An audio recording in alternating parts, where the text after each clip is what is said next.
I cheated on my loving husband and ended up marrying the man I had an affair with. Now, karma has come back around in a way I never expected. My best friend married my ex husband. My ex husband, David, and I divorced back in 2019. At the time, it felt like the right decision. He had found out during the early months of the pandemic that I had been cheating on him with a local waiter named Caleb. When he confronted me, I didn't try to deny it. I told him I had fallen out of love and thought it would be best if we separated. To his credit, David handled everything with grace. Our divorce was peaceful and amicable. No screaming matches, no legal battles over money or property. We simply went our separate ways. He moved 2 hours away to a smaller city closer to his new job and university where he was working on his PhD. I stayed behind with Caleb, who eventually became my husband.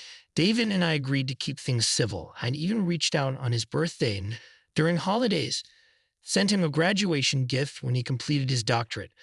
But I never heard back, not even a quick thank you text. I found it strange, especially since I knew David to be thoughtful, almost to a fault. He was the kind of man who would write thank you cards, even to acquaintances. Others in our social circle, including my parents and even his sister, told me they'd received handwritten notes from him. But I got nothing, not a word. I tried not to dwell on it. I told myself he just needed space, that maybe he was still hurt. Meanwhile, I focused on my new life with Caleb. He had 3 kids from a previous marriage, and with a baby on the way, we were busy blending our families and managing work and home life. I was swamped, and so was my best friend from college, Rachel. She lived in the same city David had moved to. Rachel was a brilliant lawyer and taught part-time at a nearby university. We had always been the kind of friends who could go months without talking and still pick up right where we left off. So when our messages became less frequent, I didn't think much of it. The last message I got from her was in late 2021. She mentioned work stress, and I figured she was dating someone new. She had a habit of disappearing when she was in a new relationship and popping back in my life when things cooled off. I told myself we were just in one of those lulls. Last summer, Caleb and I took a trip to the city where both David and Rachel lived. I tried calling Rachel a couple of times, hoping to grab lunch or coffee, but she never answered. I was disappointed, but not surprised. I figured she was either buried in work or dating someone again. I ended up catching up with other friends and tried not to take it personally. Then in October, I returned for a Halloween party hosted by an old college friend. I went alone this time. I was looking forward to relaxing and maybe seeing Rachel again. And she was there, dressed as Cleopatra, sipping wine near the bar. When I approached her, she looked startled. She gave me a limp hug, barely smiled. "Hey," I said, trying to sound cheerful. "I tried calling you over the summer." She blinked. "Yeah, I was on my honeymoon that week. Sorry, I didn't get back to you." I froze. "Honeymoon? You got married?" She nodded, her face unreadable. "Waco, when?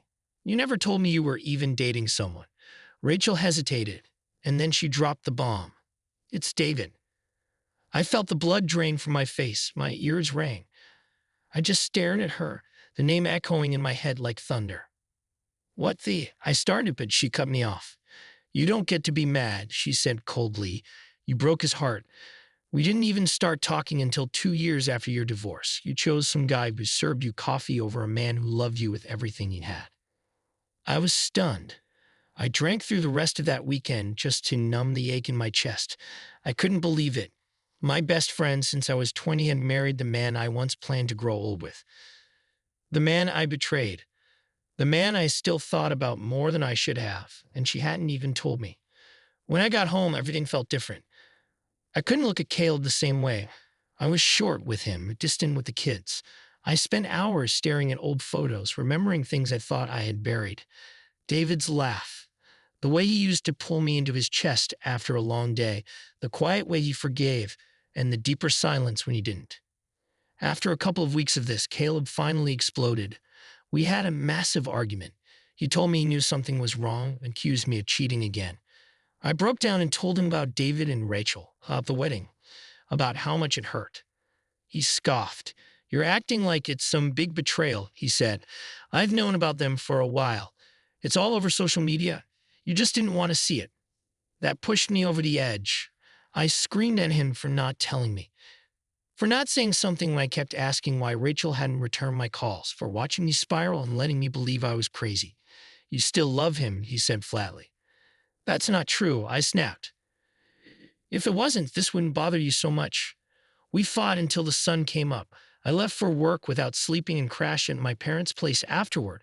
I needed space, but when I returned a few days later, nothing had changed. We argued again. Caleb said I was emotionally cheating, and maybe he was right. You wouldn't care this much if you were really over him, he said. You wouldn't act like someone died. I shouted back, called him stupid, told him he wouldn't understand because he didn't have any real friends. That was cruel and unfair, and I regretted it immediately, but I couldn't stop myself. My heart was too full of grief and bitterness. That night, I lay awake thinking about everything I had lost. I had made a choice years ago, thinking I was chasing happiness.